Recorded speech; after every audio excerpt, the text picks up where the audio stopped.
GB road यानी गॉस्टेन Basten road राजधानी दिल्ली में सबसे बड़ा रेड लाइट एरिया, जहां दिन में ऑटोमोबाइल पार्ट्स और हार्डवेयर की दुकानें खुलती हैं और सूरज ढलने के साथ ही सजने लगते हैं सेक्स ट्रेड के कोटे।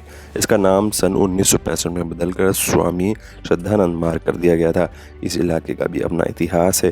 बताया जाता है कि यहाँ मुगल काल में कुल 5 रेड लाइट एरिया यानी कोटे हुआ करते थे, जिन्हें अंग्रेज़ों के समय में इन 5 क्षेत्रों में से एक साथ कर दिया गया और उसी समय इसका नाम जीबी रोड पड़ा। जानकारों के मुताबिक देह व्यापार का यहाँ सबसे बड़ा कारोबार होता है और यहाँ नेपाल और बांग्लादेश से बड़ी संख्या में लड़कियों की तस्करी करके यहाँ के कोठों पर लाया जाता है। मौजूदा समय में एक ही कमरे में कई केबिन बने हैं, जहाँ एक साथ कई ग्राहकों को सेवा दी जाती है।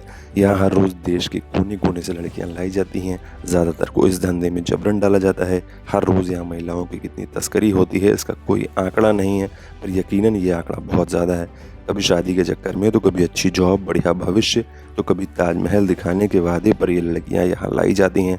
लड़कियों को फंसाने के लिए गांव देहात की सबसे जवान लड़की को फोकस में लिया जाता है। जीबी रोड पर करीब 25 इमारतों में करीब 116 कोठे हैं। इसमें 4000 से ज़्यादा सेक्स वर्कर्स रहती हैं।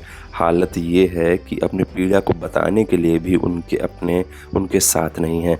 यहाँ कई प्रकार के रोगों से ग्रस्त महिलाओं की संख्या करीब 30% है, जिनमें त्वचा, शुगर और शारीरिक कमजोरी के रोगी सबसे ज़्यादा हैं। करीब 5 से 10% सेक्स वर्कर्स HIV पॉजिटिव भी हैं। 2008 में जीबी रोड पर रहने वाली सेक्स वर्करों का नाम मतदाता सूची में जोड़ने का काम शुरू किया गया था।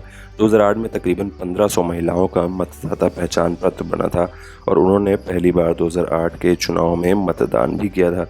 ब्रिटिश राज से जारी रेड लाइट एरिया ने जीबी रोड को क्रिमिनल्स का अड्डा बना दिया है। दिन के उजाले में यहाँ भारी मशीन, ऑटोमोबाइल पार्ट्स और हार्डवेयर की दुकानें खुलती हैं और सेक्स ट्रेड का कोठा सूरज ढलने के साथ सज जाता है। इन्हीं कोटों पर रात भर चढ़ने उतरने वाले खरीदार क्राइम को अंजाम देते हैं।